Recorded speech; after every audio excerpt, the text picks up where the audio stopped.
This is Savannah City Councilwoman Linda Wilder Bryan. Wilder Bryan is an advocate for the youth in her community. She is an activist and a spokesperson for victims and families of victims of gun violence. But before she was a politician, before she was an activist, before she was an advocate of any kind, Linda Wilder Bryan is a mother. I had a son who was amazing. His name was Lawrence Bryan IV. Just a fun-loving, caring, outgoing, genuinely kind person. And so on August the 7th of 2015, we got a call that no mother wants to have, that Lawrence had been shot and that we needed to get to the hospital. And pretty much I can't remember anything after that. I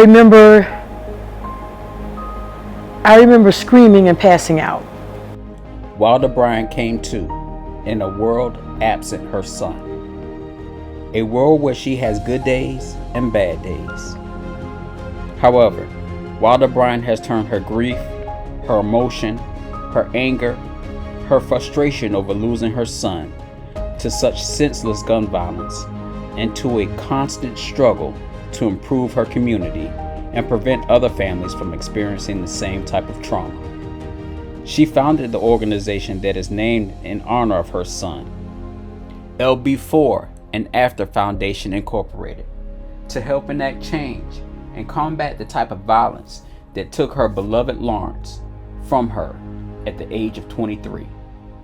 Wilder Bryan's fight to better her community led her to run for public office and be elected to city council in her city of Savannah, as it did for her friend and colleague, Diedrich Leggett, who has experienced his own form of loss due to gun violence.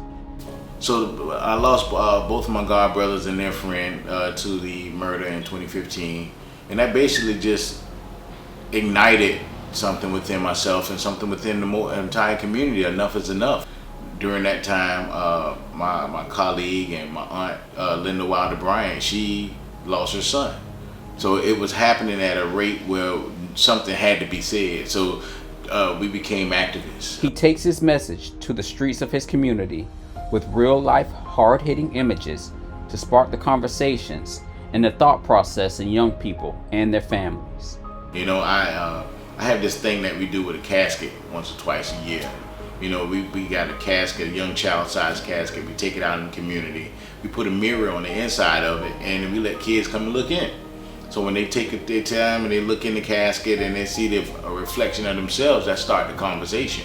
Usually I have it in here, and people want to know, why you got this casket? And I said, well, go look in it. And while you looking in that casket and that reflection, say, that's me. So then my conversation is, how do you keep yourself out of that reflection in that casket? And how do you keep your mother and father and family from being the grief-stricken people because you're in that casket? Leggett also believes in a simple method of combating gun violence, and that method is the ancient art of having a listening ear. What better place to create that comfort zone than the neighborhood barbershop?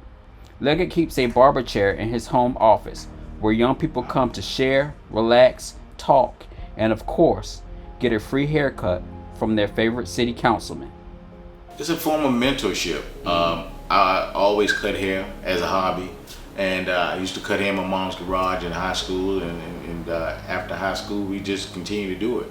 And now it looks good to me and it feels good to me that the kids that I cut when they were 2, 3, 4 years old, 6, 7, 8 years old, now they're bringing their kids here and we're having the same conversation, but giving them the barber chair.